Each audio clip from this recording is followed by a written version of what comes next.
Welcome to the History of North America. I'm Mark Vinette.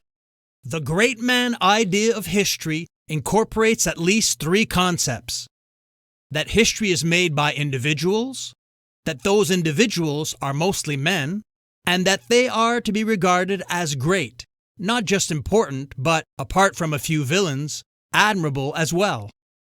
The great man theory is a 19th century approach to the study of history, according to which history can be largely explained by the impact of great men, or heroes, highly influential and unique individuals who, due to their natural attributes, such as superior intellect, heroic courage, extraordinary leadership abilities, or divine inspiration, have a decisive historical effect. This theory is usually contrasted with history from below, or social history, which emphasizes the life of the masses, creating overwhelming waves of smaller events which carry leaders along with them. Many believe too many historical occurrences, figures, and concepts have been recently boycotted and spurned from contemporary society. British author, social critic, and uncancelled history podcast host Douglas Murray reevaluates these great figures in the context of their times. Let's listen to his thought-provoking discourse on the great man theory. Hello, I'm Douglas Murray. It's an extraordinary honor to sit down with world-class scholars who really know their subjects and can really get into the details of history, the details of periods of history and of the individuals in history, but also to be able to zoom out and look at them in the round, how complex so much of this is. For instance, Robert E. Lee. It's so easy to look at a figure like Lee and look at him through one part of the lens and to come away with a very simplistic understanding of him. How much more interesting it has been to try to get him in the round, to understand the complexities, the mistakes, as well as some of the virtues that the man had, and to wonder from that, what exactly is it that we can take away from the life of somebody of such complexity? It's also been interesting to me to realize afresh, and sometimes completely anew, how some of the great historical figures we're discussing have been so traduced. How the reputation of Thomas Jefferson, for instance, seems to many people's minds today to be an open and shut case on certain very controversial aspects of his life and career.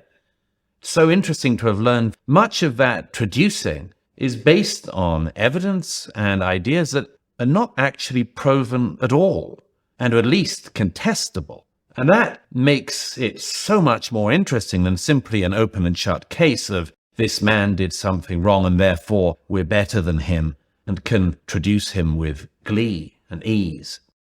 That leads me to one of the other things I've learned, that fallacy of history, that fallacy that because we live after people, we're in a great position to stand as judge, jury, and indeed executioner over their reputations and their lives. I wonder what makes us think we have the right to do that. One of the earliest figures was Aristotle, was working 2,500 years ago. Why would we expect that somebody living so long ago would have the views that we have in the 2020s, and that we have the right to judge Aristotle or Plato simply because we come after them and we find them guilty of not sharing the precise views that we happen to hold in the 2020s? What is it about this fallacy we have that we seem to believe that if we were living in history, if we were living 2,000 years ago or even 250 years ago, we would inevitably have the views that we hold in the 2020s? Why do we assume that's the case? Why do we assume that if we lived in the age of the explorers, we would have condemned the explorers, for instance, or thought that they were people who were only going to lead to the despoiling of other cultures? Why do we think that if we'd have been living in the age of slavery, the age that still goes on in the modern world, but that if we'd have been living at the height of slavery, why do we imagine we would have all been completely opposed to it? Why do we think that we have the right to assume this moral superiority over everyone who lived in the past? And if there's a reason, it's probably a very simple one, which is that we know how history went. But of course, as people were going through it, they had absolutely no idea how it was going to go. For me, one of the things I learned most about the founding fathers of America was just how tenuous it was, how near everything was to going all the time in a very different direction in America. I've also realized how well some of the modern-day iconoclasts have chosen their targets. For instance, Abraham Lincoln and Winston Churchill. But I had no realization of how similar, in a way, the attacks on both of these men were. I realized that there was a great similarity between the attacks on them. If you strip them away, in a fundamental way, you strip away the sense of national identity that exists in America and in Britain. Strip Abraham Lincoln's story away. In a way, you strip away the story of America. Strip away Winston Churchill's reputation. And again, in a similar way, you strip away Britain's sense of national identity. So the iconoclasts of recent years, the revisionists of recent years, seem to have chosen their targets very well. But one of the other things I've learned is something which is perhaps very unpopular these days, certainly goes against the school of history which has been predominant for some generations now. And that's the attack that's been going on for a long time on the great man view of history. That view has been replaced in recent generations by among other things, Marxist interpretation, which looks at history through the dynamics of economics and of masses, of class structure, and much more. And there's much to be said for that, and much of interest and worth that's come from that school of history. But it's meant that we've passed over and indeed ironized the great man view of history. And yet, what other view of history can you take away when discussing some of the people we've been discussing? History would have been wildly different if Washington had chosen to stay on his farm. It would have been incalculably different if Abraham Lincoln had chosen never to go into politics. Everything would have been different if Columbus had not set out, or Plato had never sat down at a desk.